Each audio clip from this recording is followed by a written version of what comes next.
November 23, 1943. The Luzon Strait, approximately 400 nautical miles northeast of Manila. Captain Takeshi Nakamura stood on the bridge of the freighter Yoshida Maru No. 1, watching the convoy of 12 merchant ships steam northward through moderate seas. His vessel carried 9,000 tons of raw materials from the Dutch East Indies, tin, rubber and bauxite desperately needed in Japan's war factories. 800 miles ahead lay Yokohama and safety. The destroyer, Shimakaze, and 2 escort vessels provided protection, their sonar operators listening for submarines, their lookouts scanning empty horizons. Everything appeared routine. Within 6 hours, Captain Nakamura and 217 crewmen would be fighting for their lives in oil-slicked water as their ship broke apart and sank. The Yoshida Maru would become one small statistic in a campaign of destruction so comprehensive, so mathematically certain, that Japanese merchant sailors would come to understand a terrible truth. The ocean itself had become their enemy, patrolled by an armada of American submarines whose numbers seemed impossible, whose technological capabilities appeared unlimited, and whose systematic efficiency transformed Japan's maritime lifeline into a graveyard. The mathematics of this industrial slaughter were already being written across the Pacific in numbers that would shatter every assumption Japanese planners held about their ability to sustain the war. Between 1941 and 1945, American submarines would sink approximately 1,300 Japanese merchant ships, accounting for 56% of all merchant marine losses. The Japanese merchant fleet, which stood at 6.4 million tons in December 1941, would be reduced to less than 1.5 million tons by August 1945, with only 320,000 tons in condition to carry cargo. These were not mere statistics. They represented the systematic strangulation of an island nation utterly dependent on seaborne imports. Rice from Southeast Asia could not reach Japanese cities. Oil from the Dutch East Indies could not reach refineries. Rubber, tin, tungsten, all the materials Japan needed to continue fighting were trapped in overseas territories while American submarines patrolled the sea lanes with methodical precision. The story of how Japanese merchant sailors came to understand they were caught in an impossible war is not one of dramatic battles or heroic last stands. It is a story of cumulative revelation, of gradual understanding, of mathematical inevitability so profound that it transformed confident mariners into men who knew their voyages would likely be their last. The transformation would begin not with technological surprise like German submariners encountering Allied sonar, but through something even more psychologically devastating: the sheer, incomprehensible scale of American industrial production.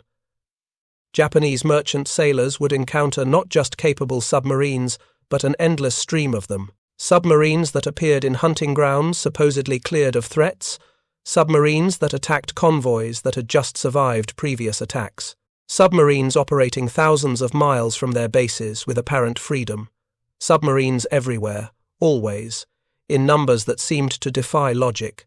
The Japanese merchant marine that entered World War II was one of the world's finest commercial fleets. By 1939, Japan ranked third among maritime powers, with vessels flying the flag of the rising sun moving into nearly all important trade routes. The largest shipping company, Nippon Yusen Kaisha, operated 140 ocean-going vessels, including luxury liners on the Trans-Pacific Run and modern diesel-engined cargo ships that had invaded major ports on every continent. These were not hastily converted warships.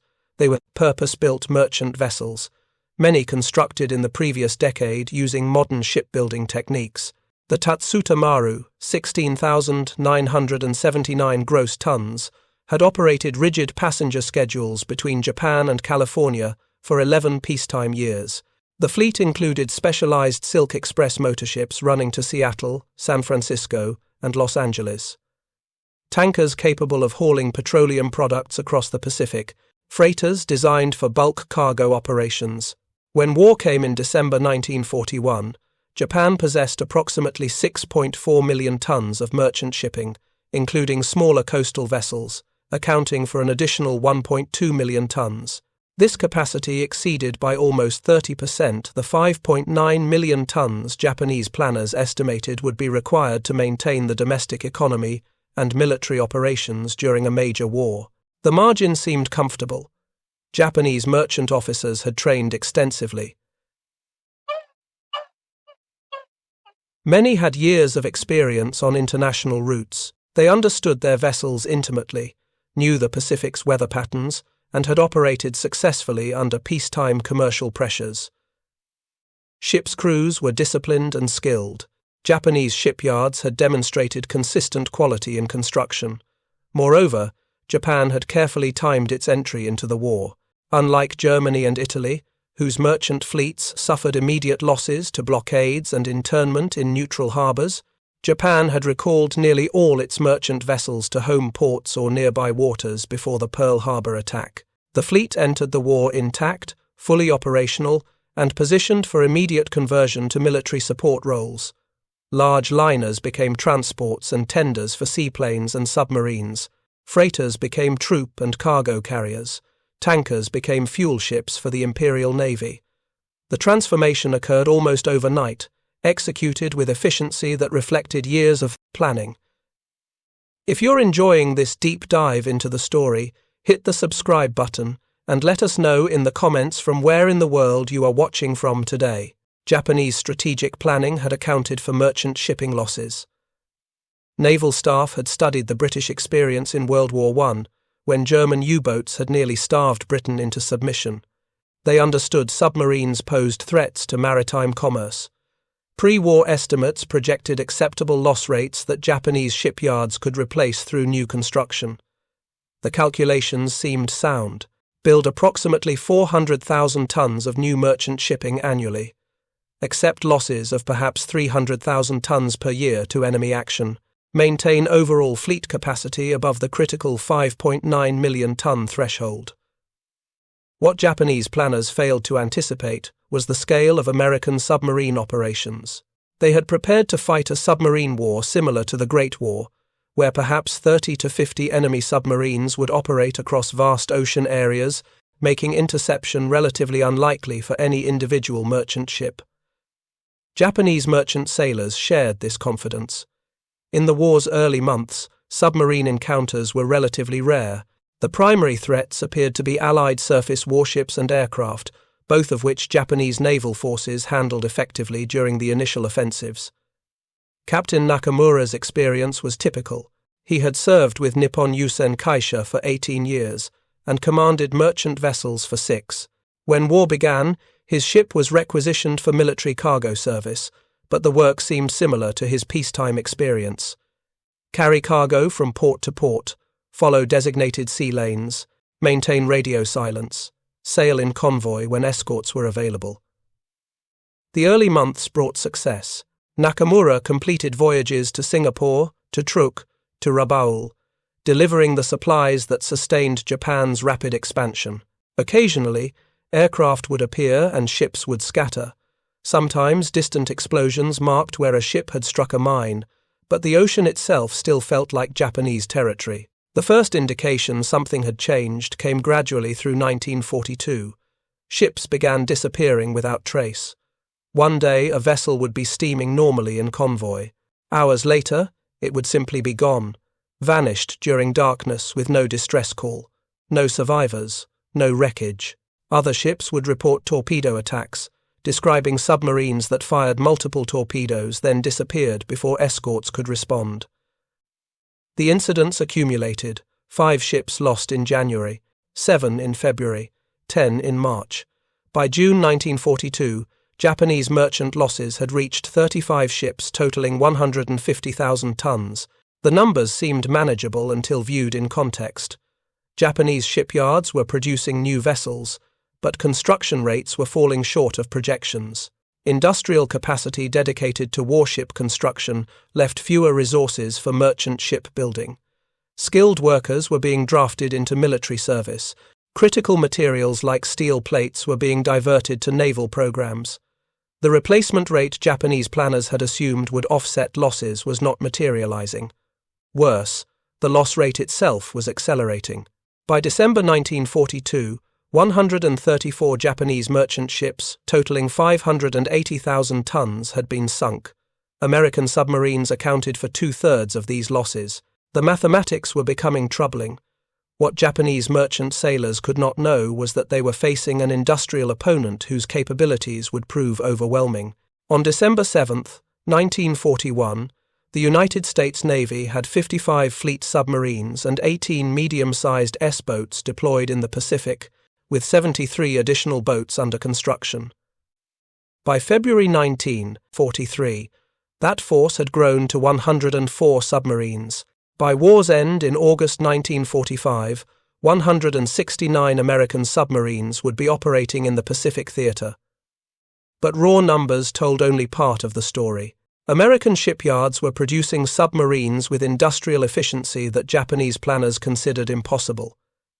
The Electric Boat Company in Groton, Connecticut, Portsmouth Naval Shipyard in Kittery, Maine, Mare Island Naval Shipyard in Vallejo, California, Manitowoc Shipbuilding Company in Wisconsin. 4 major facilities operate around the clock, launching fleet submarines at intervals measured in weeks, not years. The Gato-class submarines, 77 boats built between 1941 and 1943, represented the first mass-produced American submarine class. These were followed by the Balao class, 120 boats produced from 1943 through 1945. The industrial scale was staggering. A single Gato-class submarine required approximately 140,000 parts manufactured by contractors in 32 states. Engines, batteries, torpedoes, periscopes, sonar systems, all flowed from separate facilities in perfectly coordinated streams. The supply chain never faltered. When submarines needed repairs, spare parts arrived immediately. When submarines were lost, replacements appeared within months. Japanese intelligence officers analyzing American submarine activity struggled to explain what they were observing. Submarines that had supposedly been sunk would reappear in the same operational areas. Multiple submarines would attack the same convoy in coordinated operations. Submarines would operate for weeks in Japanese-controlled waters without apparent need to return to base for supplies. The only explanation was that America possessed far more submarines than Japanese estimates suggested, operating from far more bases than intelligence had identified, with logistical support that seemed unlimited. The reality was even more overwhelming than Japanese analysts suspected. American submarines weren't just numerous, they were superbly equipped, operating with technological advantages at every level. Each Gato-class boat carried 24 torpedoes, nearly double the loadout of Japanese submarines. They could fire these weapons freely, knowing resupply was guaranteed at bases scattered across the Pacific. Radar systems allowed them to detect surface targets at ranges exceeding 20 miles in good conditions, providing information advantages that Japanese merchant vessels could not counter. Japanese merchant ships lacked radar until very late in the war, leaving them blind to threats beyond visual range. American submarines could track convoys from beyond the horizon, positioning themselves for attacks during darkness when Japanese lookouts were helpless. The submarines themselves incorporated design features that reflected America's industrial sophistication. Air conditioning, considered a luxury in Japanese vessels, was standard equipment in American boats. The tropical Pacific's high humidity could condense inside submarines, dripping into electrical equipment and causing shorts or fires. American designers had solved this problem through environmental controls that maintained stable temperature and humidity regardless of external conditions. Fresh water distillation units provided unlimited clean water for drinking, cooking, and washing. Japanese submariners rationed water carefully. American submariners enjoyed showers. Refrigerated food storage meant American boats carried fresh meat, vegetables, and dairy products that remained edible for weeks. Japanese merchant sailors, even on surface vessels, often subsisted on rice and preserved foods. The psychological impact of these differences was profound. American submariners operated in relative comfort, their morale sustained by good living and conditions. They could focus entirely on their mission, hunting Japanese shipping with professional efficiency, unburdened by concerns about basic sustenance or health. Japanese merchant sailors, conversely, endured increasingly harsh conditions as the war progressed. Ships damaged by submarine attacks limped into port for repairs that took months due to shipyard backlogs.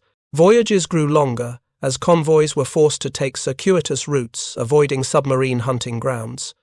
Food quality deteriorated as supply chains broke down. Captain Nakamura's log entries from mid-1943 documented the degradation. June voyage cancelled, insufficient escorts available. July voyage, 26 days, Manila to Yokohama, 3 ships lost to submarine attack. August voyage delayed, port facilities damaged by air raid. September, ship dry docked for repairs.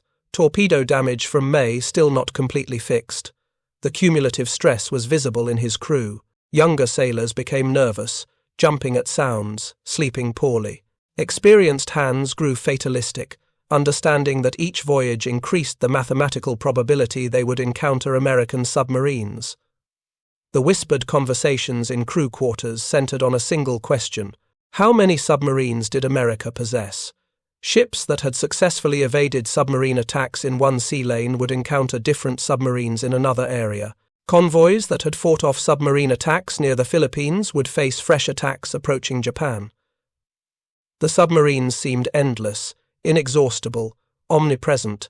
Japanese naval intelligence tried to track American submarine movements, plotting sightings and attacks on charts. The patterns made no sense. Too many submarines appeared in too many places simultaneously. Either America had deployed hundreds of submarines, an industrial achievement that seemed impossible, or Japanese intelligence was fundamentally misunderstanding American operational capabilities. The truth was both. America had indeed deployed hundreds of submarines, but more importantly, these submarines were operating with effectiveness far exceeding what Japanese planners had anticipated. American submariners had solved the torpedo problems that plagued early war operations. The Mark 14 torpedo, initially defective with depth control problems and exploder failures, had been corrected by September 1943. The electric Mark 18 torpedo entered service, leaving no wake and giving targets no warning of incoming attacks. This seemingly minor technical improvement had devastating tactical consequences. Japanese merchant ships could no longer spot torpedo wakes and take evasive action. American submarines could attack from any bearing without revealing their positions through visible torpedo tracks. Ships would suddenly explode without warning, their crews never knowing what had hit them. The Mark 24 mine, code-named Fido, was actually an acoustic homing torpedo that could be dropped from aircraft. It would lock onto submarine or ship propeller sounds and follow autonomously until impact. Japanese forces never developed equivalent weapons. Moreover, American submarines benefited from ultra-intelligence, the code-breaking operation that decrypted Japanese naval communications. American commanders knew Japanese convoy schedules, routes, and cargo contents before ships departed port. Submarines could position themselves along projected convoy tracks, waiting in areas where Japanese ships would inevitably pass. The advantage was overwhelming. Japanese merchant convoys were operating in an ocean where the enemy knew their departure times, their destinations, their routes, and their cargoes. American submarines simply had to reach the designated intercept points and wait. Captain Nakamura understood none of this on November 23, 1943, as Yoshida Maru No. 1 steamed northward in convoy. He knew only that merchant ship losses were accelerating, that each voyage had become a calculated risk, and that the odds were slowly, inexorably turning against survival. His convoy had departed Manila 5 days earlier, 12 merchant ships carrying critical war materials, 1 destroyer and 2 escort vessels providing protection. The formation followed a standard pattern, ships arranged in 3 columns, escorts patrolling ahead and on the flanks. Radio silence was maintained. Speed was set at 10 knots, the maximum the slowest vessel could sustain. The route followed a designated sea lane that avoided areas of known submarine activity. Every precaution had been taken. At 03:15 on November 24th, USS Spadefish, commanded by Lieutenant Commander Gordon Underwood, detected the convoy on radar at 18,000 yards. Underwood had departed Pearl Harbor 3 weeks earlier on his boat's third war patrol. His orders were to patrol the Luzon Strait and intercept Japanese shipping moving between the Philippines and Japan. Ultra-intelligence had provided convoy schedules. Underwood had positioned his submarine along the projected track and waited. The radar contact eliminated any uncertainty. Underwood began tracking, plotting the convoy's course and speed, calculating an intercept position. At 0430, with the convoy 8,000 yards distant, Spadefish dove to periscope depth and began its attack approach. The ocean was dark, the moon obscured by clouds. Japanese lookouts saw nothing. Destroyer Shimakaze's sonar operators detected nothing, their equipment unable to track a submarine moving slowly at periscope depth. At 0520, Underwood fired 6 torpedoes at 3 different merchant ships from a range of 1,500 yards. All 6 torpedoes ran true. The first 2 struck Yoshida Maru No. 1 amidships, detonating in the engine room and No. 3 cargo hold. The explosions tore massive holes in the hull. Seawater flooded compartments instantly. The ship's lights failed. Emergency power did not engage. In the absolute darkness, Captain Nakamura felt his vessel shudder, heard the terrible sounds of rending metal and screaming men, and knew his ship was finished. Yoshida Maru No. 1 settled by the stern, her bow rising as flooding overwhelmed buoyancy. Nakamura ordered the abandoned ship, but the command was almost unnecessary. Crew members were already jumping into the water, desperate to escape the sinking vessel. 7 minutes after the torpedoes struck, the ship's stern slipped beneath the surface. The bow pointed skyward briefly, silhouetted against the night, then followed the stern down. 217 men entered the water. 73 would survive to be rescued by escort vessels hours later. Spadefish's attack continued. 2 more torpedoes struck a second merchant ship, the freighter Nitaka Maru, weighing 7,800 tons. She exploded in a fireball visible for miles, her cargo of aviation fuel igniting instantaneously. 142 crew members died. A third ship, the tanker Takane Maru, took a single torpedo hit that ruptured her hull but failed to sink her. She would limp into port 3 days later, requiring 6 months of repairs. The convoy scattered. Destroyer Shimakaze launched depth charges at what sonar operators believed was Spadefish's position. The charges exploded harmlessly in water where no submarine floated. Underwood had already withdrawn to reload torpedo tubes. By dawn, 3 merchant ships were gone. 2,400 tons of critical war materials rested on the ocean floor, and 359 Japanese merchant sailors were dead or missing. For USS Spadefish, this was simply patrol number 3. She would complete 12 war patrols before war's end, sinking 21 Japanese vessels totaling 88,800 tons. Her success was not exceptional, it was typical. Captain Nakamura's rescue exemplified the transformation overtaking Japanese merchant sailors. Of the 73 survivors pulled from the water, 18 would die within days from exposure, burns, or internal injuries. The remaining 55 would spend 2 weeks recovering in Manila before being reassigned to other merchant vessels. Nakamura himself would command 2 more ships before the war's end.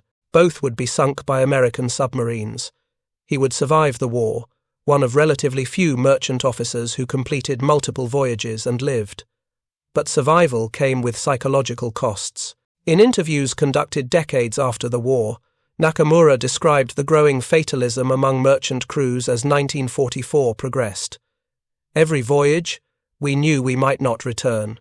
We heard the statistics. Half the merchant fleet was gone. Ships were being sunk faster than they could be replaced. Yet we kept sailing because that was what we were ordered to do. The ocean had become an enemy we could not fight, only endure. The mathematics of destruction were relentless. In 1944, American submarines sank 603 Japanese merchant ships, totaling 2.3 million tons. This represented the peak year of the submarine campaign, the moment when American industrial production, technological capability, and operational experience converged into a force Japan simply could not counter. American submarine crews had solved early war problems. The Mark 14 torpedoes' defects had been corrected. Tactics had been refined through hard experience. Bases had been established across the Pacific, allowing submarines to operate for extended periods in Japanese-controlled waters. Most critically, American shipyards were producing submarines faster than Japan could sink them.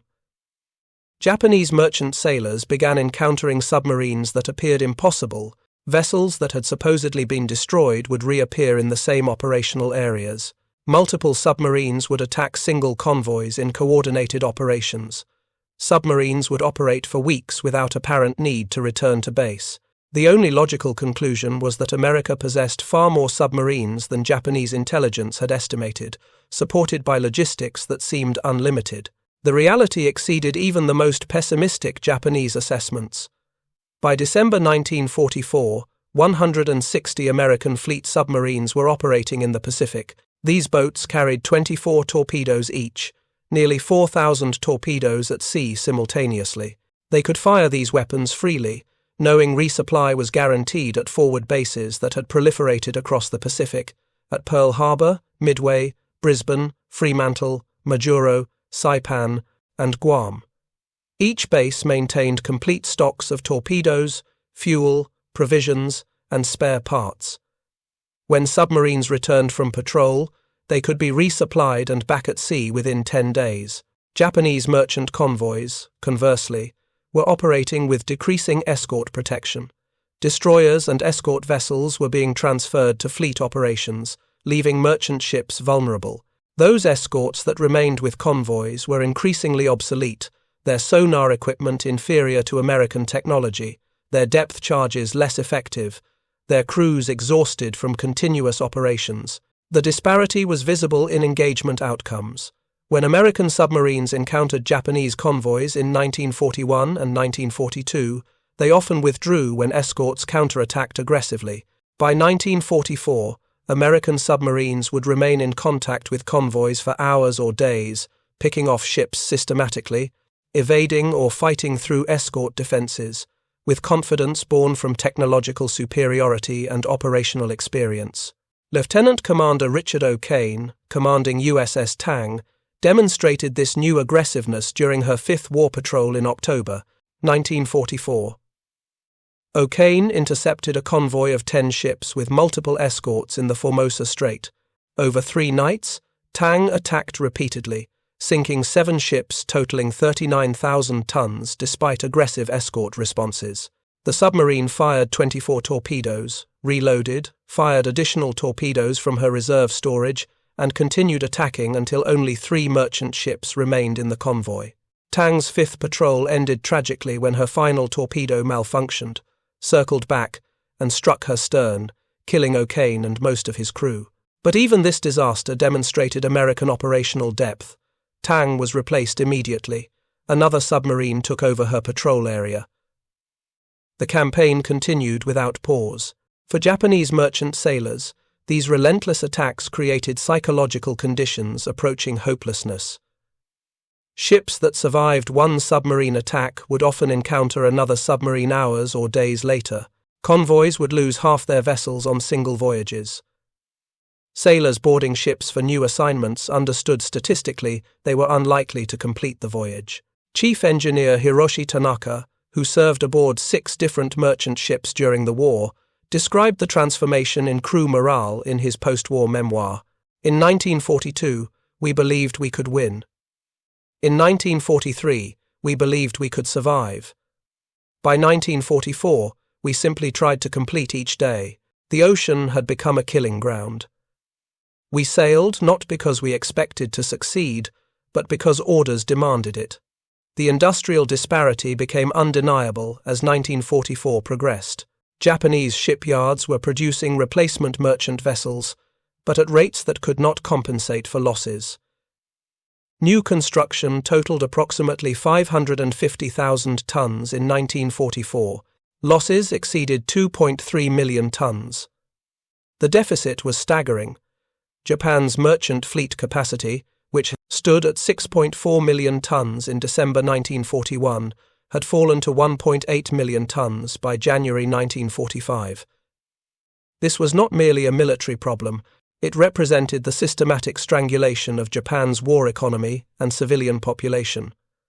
Rice from Southeast Asia could not reach Japanese cities in sufficient quantities.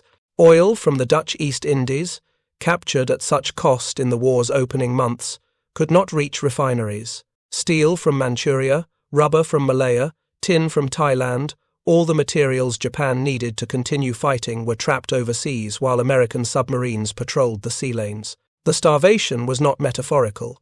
Japanese civilian rations were reduced repeatedly throughout 1944 and 1945.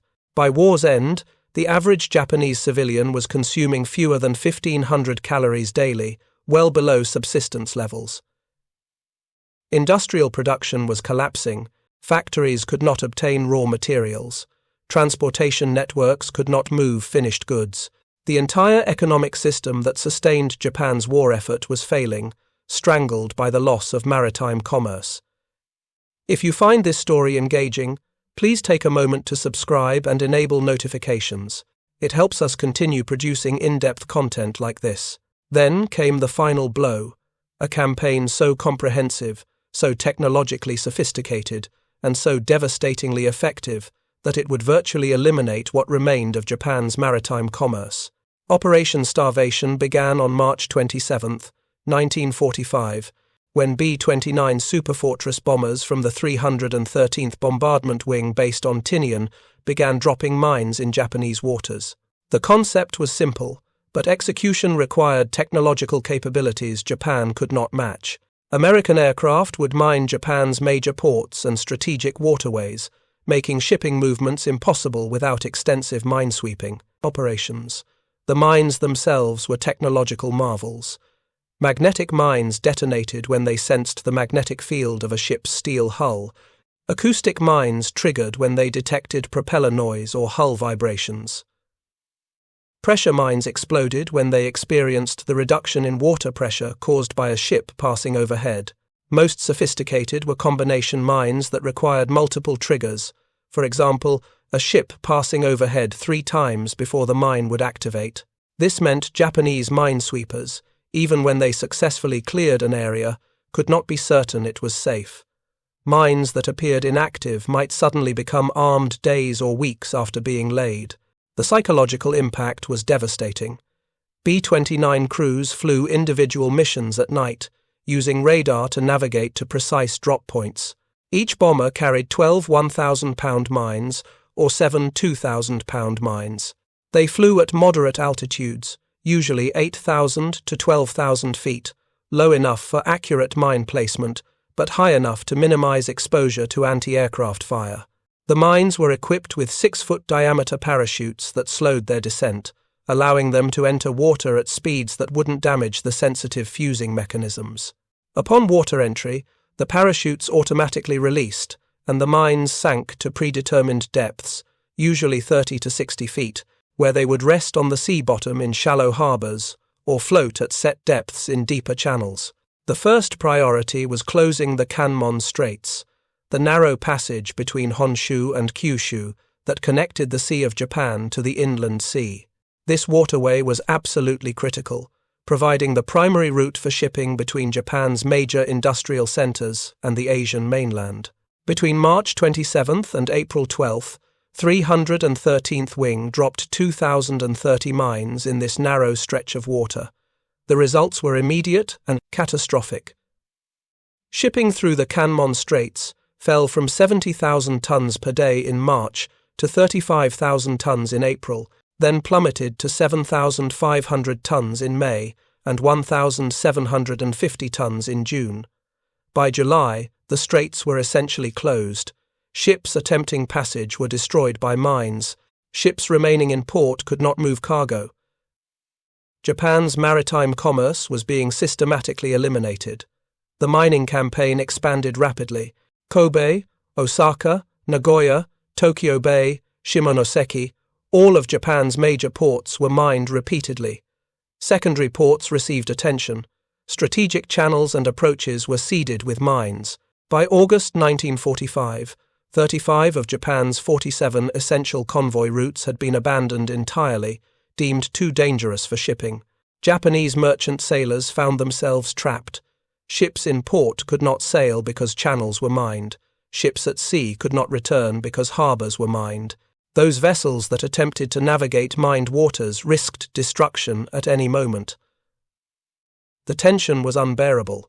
Every journey through supposedly cleared channels carried the knowledge that mines might be waiting, activated by previous passages, set to explode without warning. Chief Officer Kenji Yoshida, serving aboard the cargo ship Hakone Maru in May 1945, recorded his experience in a diary later captured by Allied forces. "We entered Tokyo Bay at dawn, following the swept channel exactly. The minesweepers had cleared the route 2 days earlier. We believed we were safe. At 0920, the ship ahead of us, Tama Maru, exploded. The mine was magnetic, set to activate after 4 ships had passed. Tama Maru was the 4th. She sank in 7 minutes. We stopped the engines, not knowing whether to advance or retreat. Every meter of water around us might contain mines. We waited for 3 hours until minesweepers arrived and swept the channel again.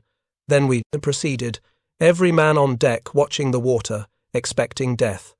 The statistical impact of Operation Starvation exceeded every other aspect of the campaign against Japanese shipping. Between March and August 1945, aerial mining sank or damaged 670 ships, totaling more than 1.2 million tons. This represented more tonnage than all other causes combined during the same period. The campaign demanded only 5.9% of the 21st Bomber Command's total sorties, yet achieved outsized impact. More remarkably, only 16 B-29 aircraft were lost in mining operations, a casualty rate far below that of conventional bombing missions. American forces had discovered a method to destroy Japanese shipping that was efficient, effective, and relatively safe for aircrews. For Japanese merchant sailors, the implications were clear. The ocean was closed, not metaphorically, but literally. Ports could not operate. Channels could not be navigated safely. Ships could not move. The maritime commerce that had sustained Japan's war effort and fed its population had been eliminated through technology. Japan could not counter, and industrial capacity, Japan could not match. Captain Nakamura, having survived 3 ship sinkings, found himself stranded in Yokohama in July 1945, assigned to a merchant vessel that could not leave port because Tokyo Bay was so heavily mined that minesweeping operations had been abandoned. He would wait there until August 15th, when Emperor Hirohito's radio broadcast announced Japan's surrender. The final statistics told a story of systematic industrial destruction. Of approximately 2,300 Japanese merchant ships over 500 tons that existed during the war, 2,346 were destroyed. American submarines accounted for approximately 1,300 sinkings. American aircraft, both carrier-based and land-based, destroyed another, 400 vessels. Mines, primarily those laid during Operation Starvation, sank or damaged 670 ships. Allied forces from Britain, Australia, and other nations accounted for the remainder. Japan's merchant marine capacity, 6.4 million tons in December 1941, stood at less than 1.5 million tons in August 1945, with only 320,000 tons in condition to carry cargo. The fleet had been virtually eliminated. The human cost was staggering. Approximately 116,000 Japanese merchant sailors died during the war, killed in submarine attacks, air raids, mine explosions, or from exposure after their ships sank. Thousands more were injured, many permanently disabled.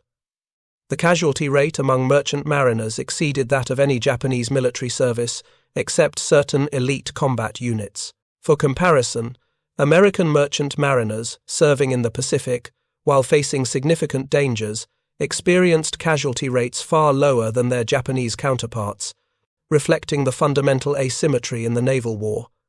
When Allied forces occupied Japan in September 1945, they found a maritime nation reduced to fishing boats and harbour craft. The great trans-Pacific liners were gone. The modern cargo ships had been sunk. The specialized vessels that had made Japan a maritime power were destroyed or damaged beyond repair. Yokohama Harbor, once bustling with commerce, held only wrecked hulks and vessels too damaged to repair. The occupation forces documented the destruction methodically. American naval officers toured Japanese shipyards, examining facilities that had once produced merchant vessels at impressive rates. They found yards damaged by bombing, lacking materials, and short of skilled workers. More critically, they found no orders for new construction. Japan's merchant marine was finished, eliminated through industrial warfare on a scale that had never been seen before. Japanese merchant officers, who survived the war, carried profound lessons about industrial competition and technological asymmetry. Captain Nakamura, interviewed by American occupation authorities in October 1945, was asked when he first understood Japan would lose the war. His answer was precise. November 1944. My fourth ship had just been sunk. I was rescued and returned to Japan. In the hospital, I spoke with other survivors. We compared experiences. We realized we were facing not just capable submarines, but an industrial system that produced them faster than we could sink them. Every patrol area had submarines. Every convoy encountered attacks. The Americans seemed to have unlimited resources, unlimited technology, unlimited capacity. We had courage and discipline. They had factories and science. We could not win. This assessment was shared widely among Japanese merchant marine survivors. In the years following the war, as Japan rebuilt its maritime industry, former merchant officers brought hard-earned understanding to the task. They had learned through painful experience that modern warfare was decided by industrial capacity and technological superiority, as much as by courage or tactical skill. The Japanese shipbuilding industry that emerged in the 1950s and 1960s would become the world's largest, producing vessels that were more efficient, more reliable, and more technologically advanced than any other nation's merchant fleet.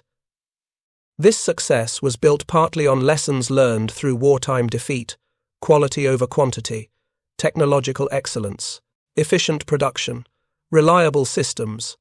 The submarine campaign that destroyed Japan's merchant marine became a case study in industrial warfare.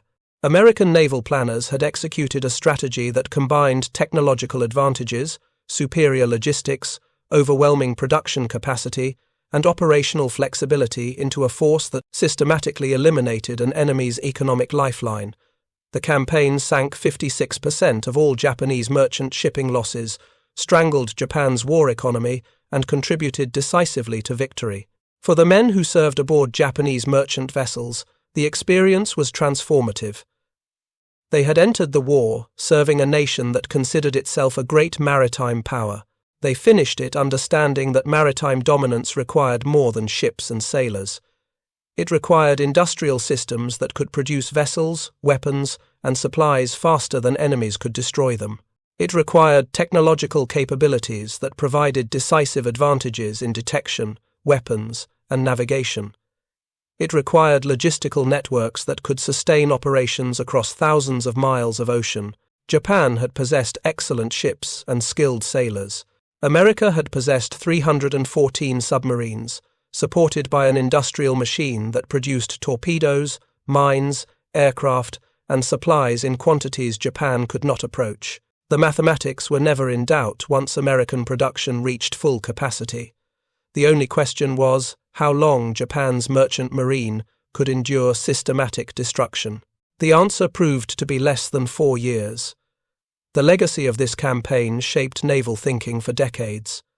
Submarine warfare remained central to American naval strategy throughout the Cold War. The lessons about industrial capacity and technological advantage influenced military planning across all services. The recognition that modern warfare required integrated systems, combining submarines, aircraft, mines, and intelligence into coordinated campaigns, became doctrine. But perhaps the most profound legacy was carried by the survivors themselves. Japanese merchant sailors who lived through the campaign understood viscerally that national power in the modern age depended on industrial and technological capability. They carried this understanding into post-war reconstruction, influencing the development of Japanese industry, particularly shipbuilding and manufacturing, in ways that shaped the nation's economic miracle. The ocean that had been Japan's highway to empire became, through American industrial and technological superiority, a graveyard for Japanese merchant shipping. 314 American submarines, supported by aerial mining, carrier aircraft, and land-based bombers, systematically eliminated Japan's maritime commerce. The campaign was comprehensive, relentless, and ultimately decisive. Captain Takeshi Nakamura survived the war, one of relatively few merchant officers who completed multiple voyages and lived to see peace. He returned to the merchant service in 1949, commanding vessels for Nippon Yusen Kaisha in the rebuilt Japanese merchant marine. He retired in 1972, having seen Japanese shipbuilding rise to world dominance.